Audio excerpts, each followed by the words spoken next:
norm, you have to deposit pa sa bank, sa company bago i-credit ka, right?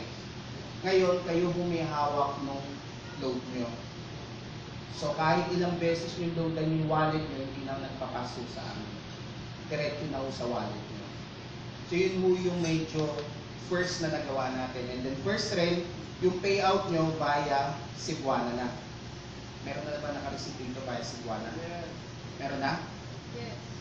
So, first rin po nagawa natin yun. Ililink na natin sa Cebuana. Eventually, lahat mo nung nakakapag-pay-in kayo, ipi-pay out po natin doon. Para wala na hong means na hindi kayo makakakuha ng payout.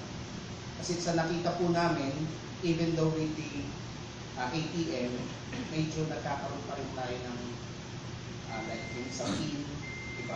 Kasi ang PIN is generated by the bank, hindi po tayo.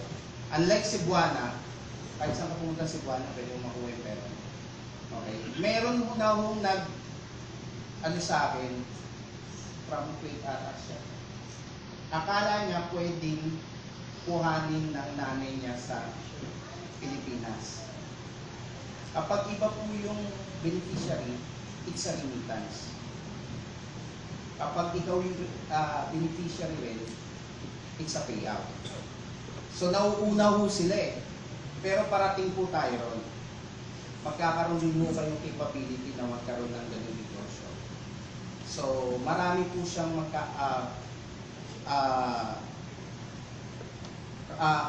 ilalagay, enhancements na lang po kami. So again, I hope kung nandiyan pa rin po yung, marami po kasi nagsasabi sa akin na nababagalan sila.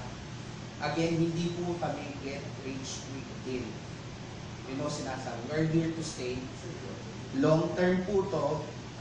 Ang maganda ho rito, as long as there's new technologies out there, kaya ho natin ilagay kaagad sa atin.